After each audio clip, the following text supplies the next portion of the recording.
Hey there, Paul David Thompson talking today about 3 tips when investing other people's money. I don't hear many people talking about these tips, so make sure and stay tuned. I'm a full-time real estate investor. I don't have a day job anymore because I went out and invested in assets. I acquired assets using mostly other people's money, and now I have streams of income coming in so that I don't have to go to work and exchange my time for money anymore. You can do the same thing. I'm going to show you how. Starting off right here, we're going to talk about some important details when investing other people's money. And I'm, in this case, typically talking about when you're doing owner financing or using private money. 2 of my most favorite ways to buy properties is to use the equity that the owner has and they sell it to me and I make them payments for it. That's called owner financing. Also, if for some reason they can't do that, it makes sense for them to have all cash, I can use a third party. Somebody has an IRA maybe it's a friend, family member. You use somebody else's money and they invest, they lend you money and then you pay them back with interest. That is borrowing other people's money instead of using a traditional bank. And the way you can do that is to basically use 2 pieces of paper, documents, the same ones that banks use. You can use these too. The first one is a promissory note. Promissory note.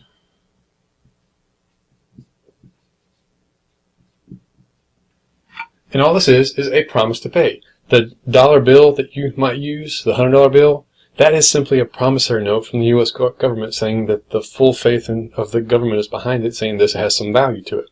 You can do the same thing by just writing out a promise. I, Paul Thompson, hereby promise to pay you $100 a month for the next 20 years until paid. That is a promissory note. And you can get as creative or complicated or as simple with that piece of paper as you want. It is simply a document that says, and oftentimes it's a page, maybe 2 pages of written text that says, I promise to pay, and here's how I promise to pay, and this is who I pay it to. Promissory note.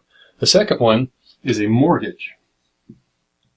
And what's interesting is when we borrow money to buy a house, we refer to as getting a mortgage, and we start making a mortgage payment, which it's kind of a common practice to say that, but kind of you're not really making a mortgage payment. There is no such thing truly as a mortgage payment. If you get real technical about it, there is only a loan payment. The promissory note is the loan.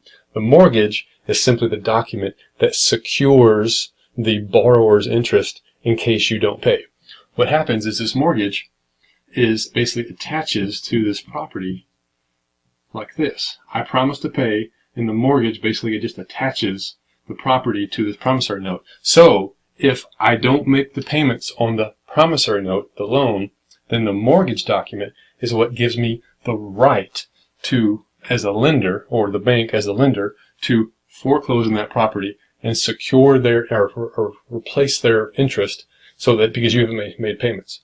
That's their collateral, that's their security. And the mortgage document is what legally lets a lender do that. So when I am borrowing money from a private lender, I use the same documents, very similar documents. Promissory note, I'm going to pay. Mortgage says, if I don't pay, here's the collateral back, or your mechanism to get the collateral back. And that's why I don't know of any better way for somebody who has an IRA, they're maybe a little bit older in life, and they have lazy money, that it's kind of their retirement.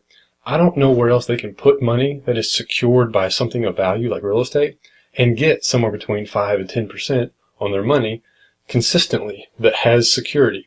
If you put it in the stock market, it's so volatile. It's maybe not be the best place for somebody who is later in life and invests and wants a kind of a steady stream of income with their pile of money. So that's the really important tip when using the promissory note and mortgage. And here's the really cool part. When you write up your own documents, you have somebody draft up some documents for you. This is not the bank that's providing a promissory note and mortgage. You're giving the paperwork to either your owner financing seller or the private party that you borrowed money from, so you control the paperwork. And you're always going to do right by them, but you can potentially renegotiate. When you use your own paperwork, then you can put in your own clauses in there that allows you to do really interesting things that is mutually beneficial to you and the person that is lending you money. And so what you do here is you give yourself room to renegotiate. When you're using a bank, you potentially could renegotiate. It is possible to go back and try and work things out, but traditional institutional type banks, they're not made to be flexible. They have a lot of regulations. They have a lot of things, audits they got to follow. They're not meant to be flexible. That's not in their DNA. However, another private party that you're doing business with, you might be able to go back and say, you know what? How about I make it's Christmas time, and how about I make 10 payments and you give me credit for 12. I know you might be short on money this time of year. I understand. I have some cash that I'm willing to go ahead and just pay you. Say you're paying them $500 a month. So you just pay them $5,000 right now in December, and then you get credit for the $6,000 that you would have paid them over the next 12 months. That's one way you can renegotiate, when you control the paperwork and you're doing business with the other side. Or they may come back and say, you know what, I really need to get this loan paid off. It's just not working out for me.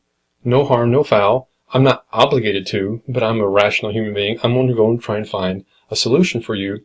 And don't you think that might create further opportunities for you if you were able to solve their problem later on down the line, that because they needed money more quickly, then you might be able to have them refer you to somebody else, and you just kind of establish a relationship of somebody who is true to their word, and when they're in trouble, you do the best you can to help them.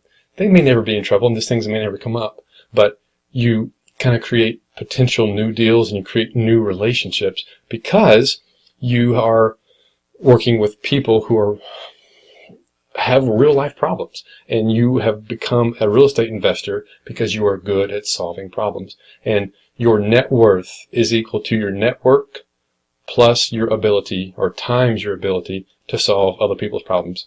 The better you are at solving people's problems, and the more people you know, then the more net worth you'll generate. This is Paul David Thompson. I want to help you do more creative real estate. Comment down below. What are you having trouble with? What is your biggest obstacle in asking somebody else for money? I'm here to help. And if you would like to see these documents, an actual printed out copy in a Word format that you could reuse, I'll give that to you if you go to my website at pauldavidthompson.com and sign up for my email list. I will actually share that with you, and you shoot me a line. Put a comment down below. Say, I want those documents. I'm not a lawyer. I'm not giving legal advice, but I will let you know and see the documents that I use. And the reason I'm willing to do that, these are recorded, publicly recorded documents. The mortgage is publicly recorded. The promissory note doesn't have to be recorded, but oftentimes is. Lawyers draw these things up, and there's nothing unique, all that special about them, but most people feel uncomfortable knowing how to use those. It's really important to understand it, and having an actual sample of a document that you would like to use at your own risk. I'm not a lawyer. Go take those documents, take them to a lawyer in your jurisdiction, and ask some questions. That's how you're going to do business. Hey, if you enjoyed the video, make sure and give it a like and subscribe to the channel so you can watch future videos, and make sure and hit the notification button so you can get notified when new videos are posted. And right now, I have additional videos for you right here.